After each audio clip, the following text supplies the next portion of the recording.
Sige, mag-ingat ka.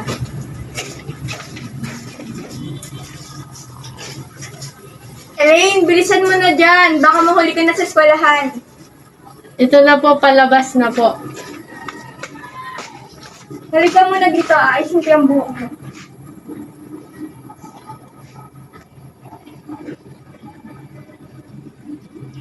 Bakit may mga pasaka sa braso mo? Hindi ko po alam. Masakit ba? Medyo po. Sige na, pumasok ka na muna. Mamaya ko nagagamutin yun. Sige po, una na ako. Ingat. Habang nanonood ang nanay, ay biglang tumawag sa kanya ang guro ni Elaine. Hello, Mrs. Asis. Hello? Biglang tayo si Elaine at sobrang putla kaya isinugod namin si Tati. Ha? Saan ospital? Dito po sa Provincial Hospital. Sige, papunta na ako dyan.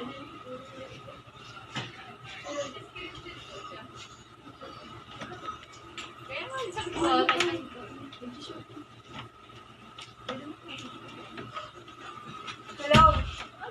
Yung anak daw natin isinugod sa Provincial Hospital. Oo. Sige, papunta na ako dyan. Papaalam na ako sa boss ko. Sige.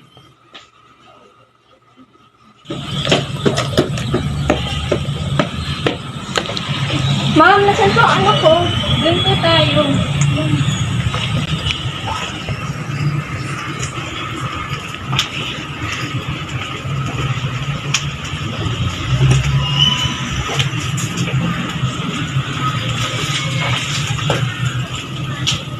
Dito po. Maiwan ko na po kayo, may klase pa ako.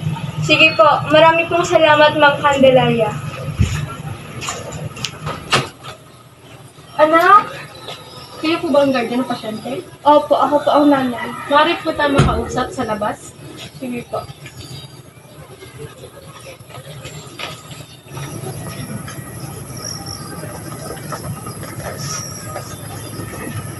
Ano po ang sakit ng anak ko, Dok? May leukemia po ang inyong anak at kailangan niya ng bone marrow transplant as soon as possible. Mga nasa magkano halaga po ang aabutin? Mga nasa 5 milyon po cases. Sige, sa umauna na kami.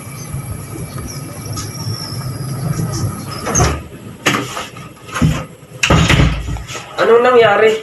May leukemia ang anak natin at kailangan natin ng 5 milyon para sa bone marrow transplant niya.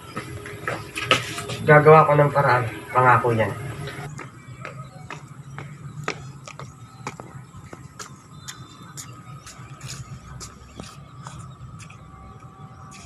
Boss, baka pwede magbali muna ako sa inyo. Nasa ospital kasi anak ko. Magkano ba ang kailangan? Kahit sana 500,000 lang, boss. Ang laki naman yan. Mga 300,000 lang ang kaya ko mapautang.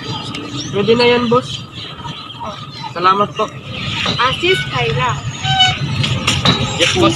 Pumarito nga kayo at bibigyan ako sa inyong pera upang bibili nyo ng mga materyales. Ito yung pera pambili ng mga materyales.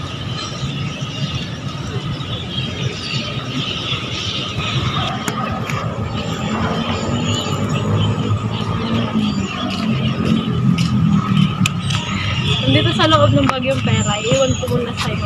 Pakibantayan. Sige, akong bahala dito.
Ito na yung pera, oh. 5 milyon to. Sobra-sobra pa to sa pangangailangan natin.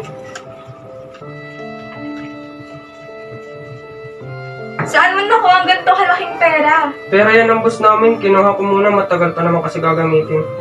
Hindi mo ba alam na masama iyang ginawa mo? At hindi mo rin ba naisip kung anong nararamdaman ng katrabaho mo ngayon? Makonsensya ka naman, ibalik mo yan. Siguro ngayon mali ang aking ginawa. Masyado akong nagpadala sa mga nangyayari. At dahil na rin sa isang batas moral na tinatawag na konsensya, ay kaagad na ibinalik ni Asis sa kanyang katrabaho ang pera na kanyang kinuha na pambili dapat ng mga materyales.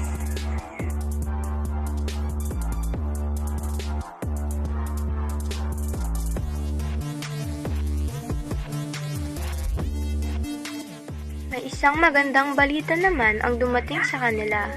Ayon sa doktor, maaari silang magbayad ng paunti-unti para sa hospital bill ng kanilang anak. May mga nagmagandang loob din na handang tumulong sa bayarin nila sa hospital.